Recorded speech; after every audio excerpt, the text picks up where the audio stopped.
me, because when artists come forward to, actively look for an outlet for their art, and that's really big in a small town like this. And so when Perry came through the door, Perry Tatro, he just felt he had this desire to bring this whole thing together, and how do you say no to something like that? So it's happening, and then Vince got involved, and Joe, and I was just so impressed with these guys. Their commitment to what they're doing. I haven't seen that in many years. So thank you guys for coming in. Yeah.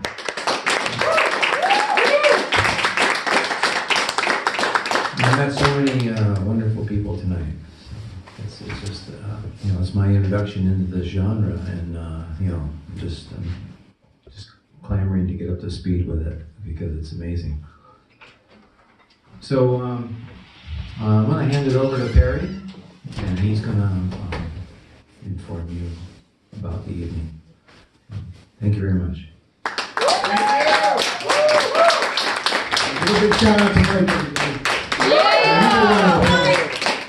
How's everybody feeling tonight? I can't hear you. That's better. All right. So we got a lot of great acts tonight. We got hip hop acts. We got comedy. I don't know where the list is, but. We got people coming out right now. We're gonna start it off with the comedy act. This guy right here, man, he's real funny. He's performed out in New York City before.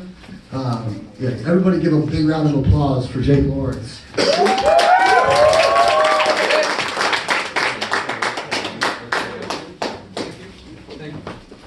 Oh man. Oh wow. All right, here we go. We're gonna start it off with a comedy bit. I don't think they got you guys. Sorry. Part of the show. Yeah, it's part of the show. I meant to do that. I don't think it got you guys enough chairs here. That's not good. It's a good thing there's the rest of the show is going to be music, because they can probably dance in front of there. I forgot all my material.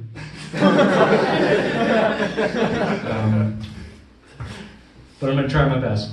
My stuff is dark. It's dark comedy, so I hope you guys are prepared.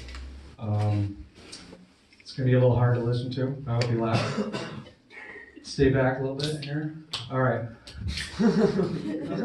Here it goes. We're going to do it. All right.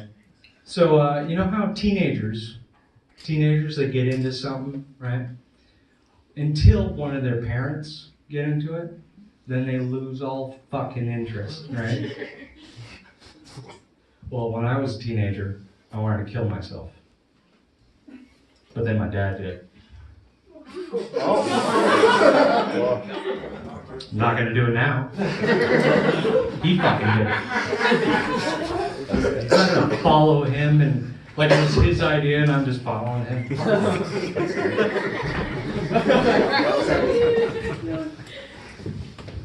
Can't do it. Can't do it, no. No, you know what? If anything, he took one for the team. He really did. He saved me, you know what I mean? Now I'm here. Yeah. All right, that was a warm-up. I like that you guys, your response was good. So, I can tell the next one. All right. So I had a roommate who killed himself. What was his name? What was his name? I forgot his name. We're going to call him Fred. His name was Fred. Fred.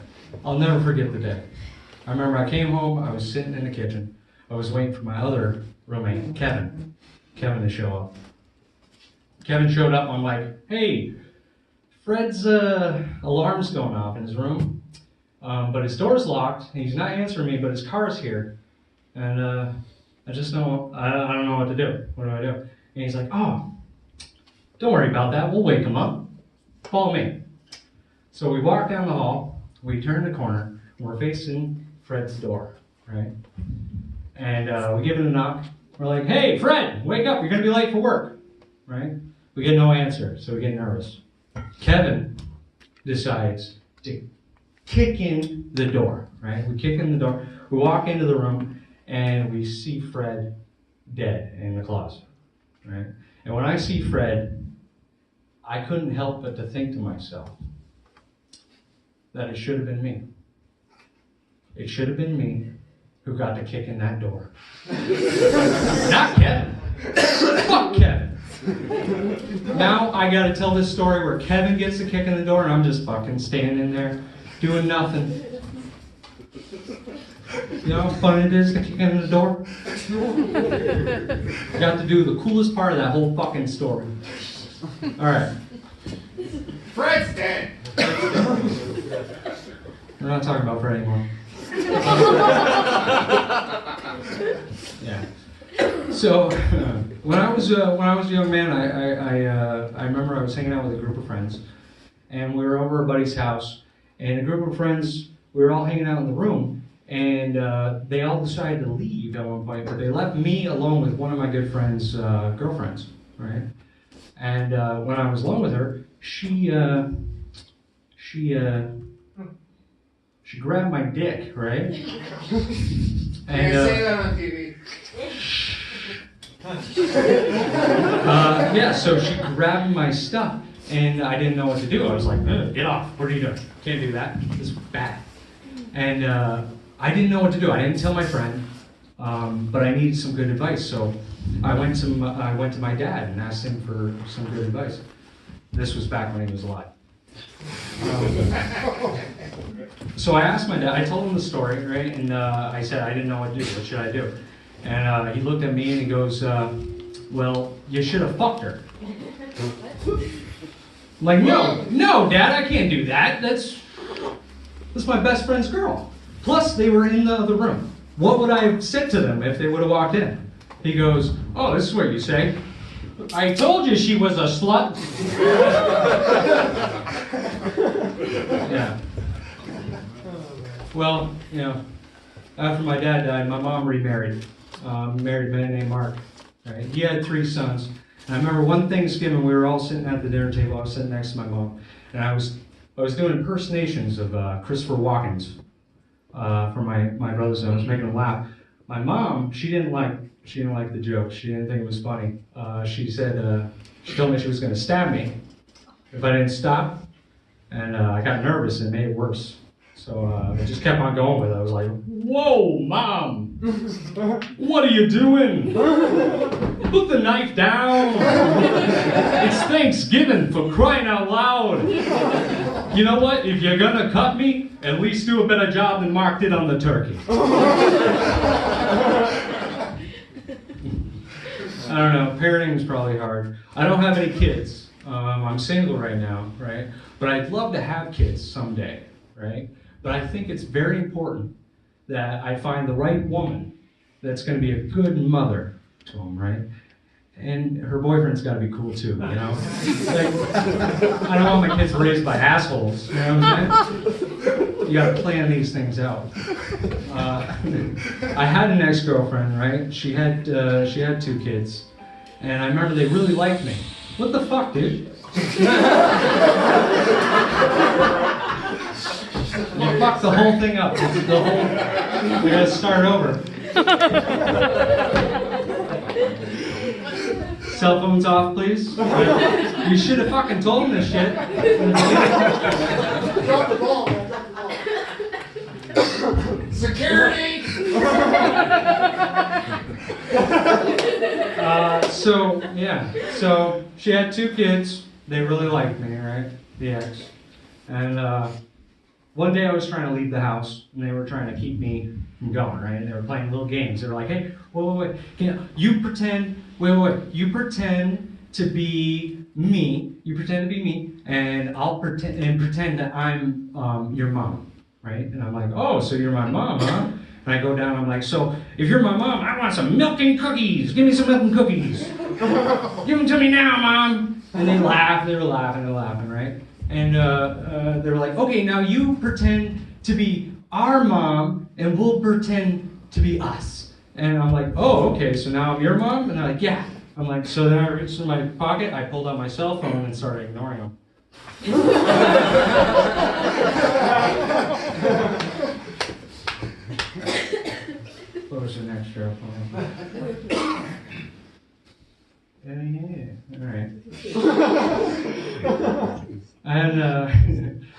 an ex who was very clean. She was a cleaner.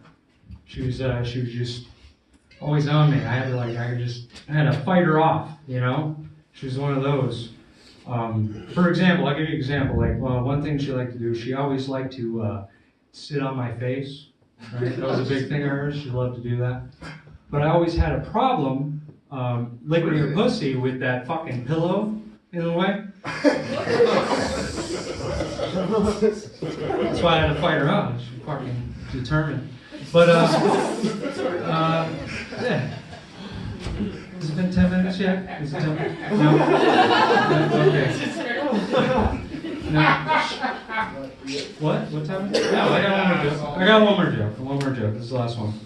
I remember when I was 18, me and my friends, we were all same age, and we decided to go up to Canada to get drunk and have a good time, right?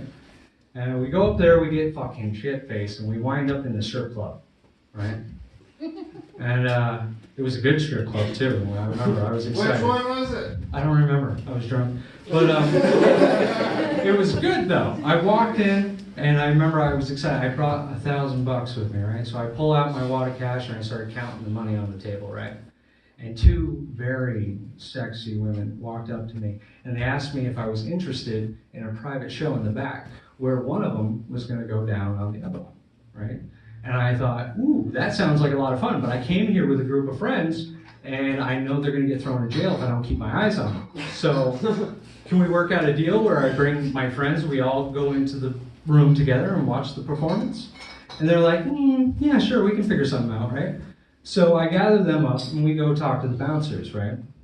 And we work out a deal. And in this crew, I have a couple of friends, right? It was one of the friends was the one who had the girlfriend, who was a slut. And then the other one was the one that got to kick in the fucking door. And so those two guys, we told the friend who got to kick in the door, it was his birthday, right? Kevin. It was Kevin's birthday. And they were like, ooh, that's cool, because we're doing discounts on birthdays. And now he gets to be on the table with the girls. And he gets to watch, he gets to have a close-up, view of the performance. And so we head to the VIP room, and Kevin, the birthday boy, he got to lead the pack. He fucking kicked the door in. Fucking pissed me off, man. It's like all the time now. So we pile into the VIP room, and the girls start their performance. Kevin got to be on the table, right? And I'm sitting back with the crew, and I'm kicking back drinks, and I'm having a good time. And I look over at my other buddy, his name was Keegan. I look at him, and I'm like smiling, we're having a good time. He looks back at me, and he's like, dude, this place is fucking awesome, right? And I'm like, I know, right? This place is pretty fun. He's like, no, you don't understand. You can touch the girls here. And I'm like, what? No, you can't do that, can you? And he's like, no, seriously, you can even spank them. And I'm like, what? No. And he's like, watch this shit. And he goes up and he smacks the girl on the ass, right? The girl, right, who was going down on the other girl, stops what she's doing, turns around, looks at us, and she goes, if you're gonna smack my ass, smack my ass.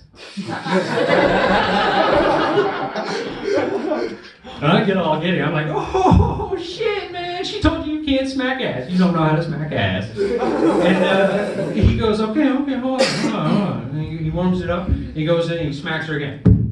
And it wasn't that much harder. It was about the same, right? It was about the same. And this was when our other friend, the guy with the slutty girlfriend, he wasn't having it. He didn't like it at all. He stood right up and he's like, that's not how you smack an ass. This is how you smack an ass. And then he fucking assaulted that stripper, that girl. He smacked her so fucking hard and launched her head right into the other one's pussy, right? She pulled her head out like this and then punched him right in the fucking dick. We got the fuck out of there. That's it for me, you guys. Thank you. Everybody, give a round of applause for Jake. Yeah.